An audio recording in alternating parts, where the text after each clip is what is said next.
Why should we let these people do what they're doing to us and get away with it? Doing what?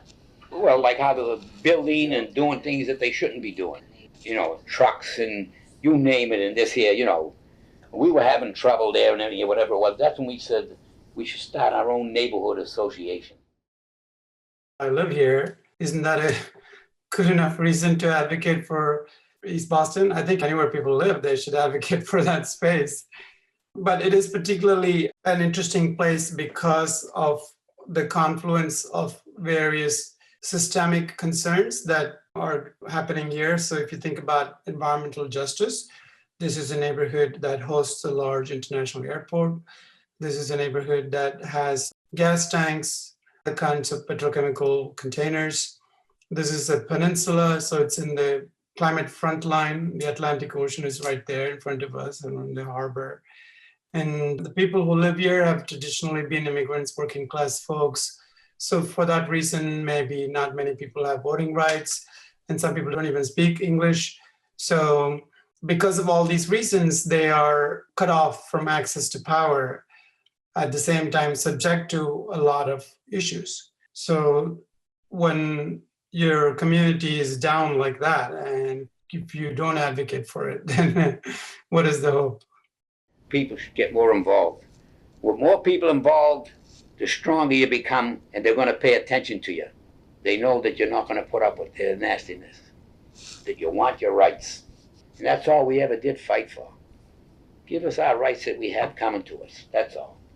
Live like a human being. If something isn't running right, fix it. And when you know the truth, you act on it. And things happen, and you change the world when you start saying, that's not right. But I began to see again that there was a need for change, and not just the city as a dumping ground, or East Boston as a dumping ground, or East Boston's more than an airport. I mean, we all have a t-shirt. I probably should have been wearing it. It says East Boston's not an airport.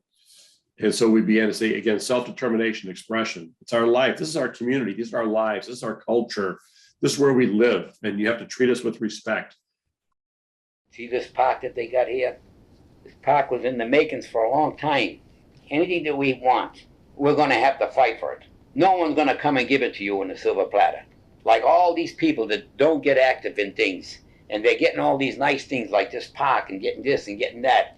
They think that these people are giving them that out of the goodness of their heart. They don't know that there's people like us that were out fighting for this. And they don't know that's how they got it.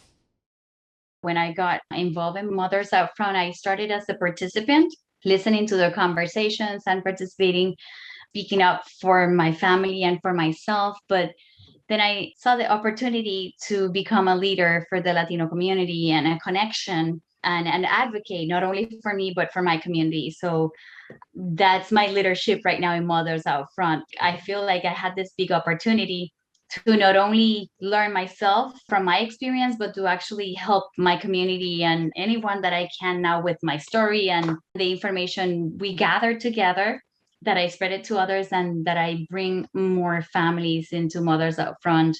And maybe, we can find many more leaders in the community. We just started growing programs and opportunities. There was a small community newspaper called the East Boston Community News, but some really good people were active in the neighborhood. And why is a newspaper useful? Because it really told the truth. It got to the other side of the story, as opposed to, let's say, the corporate side of the advertising side or the status quo. It got everybody to talk in the neighborhood, and that forced change into the system. And once you start opening things up, say, oh, that's what that's about. You had information as ammunition, or it helps you express yourself in ways that lead to growth. I mean, not as much growth, but to truth. And the great thing about being a journalist there was that there was a community meeting every night. There was something, it was an extremely well-organized activist community. And they had to be, because they were so, as I said earlier, under siege from all of this industrial pollution, whether it was noise or traffic or air pollution. And because there was so much traffic associated with the airport, for example, the auto insurance rates were much higher in East Boston than they were in other communities. Even though it wasn't really the fault of people in East Boston, it was considered a high-risk area. Similarly, housing had a higher insurance costs because it was considered a high-risk area. These are sort of economic issues, not so much environmental issues, but they were also associated with the fact that East Boston was so under stress from all of these industrial airport-related industries. So every night there was a community meeting.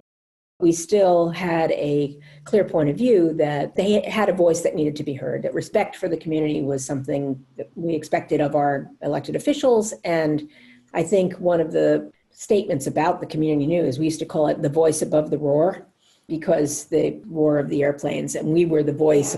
I think that was very true of what we tried to do at that paper, make sure that the voice of the community was heard above the roar.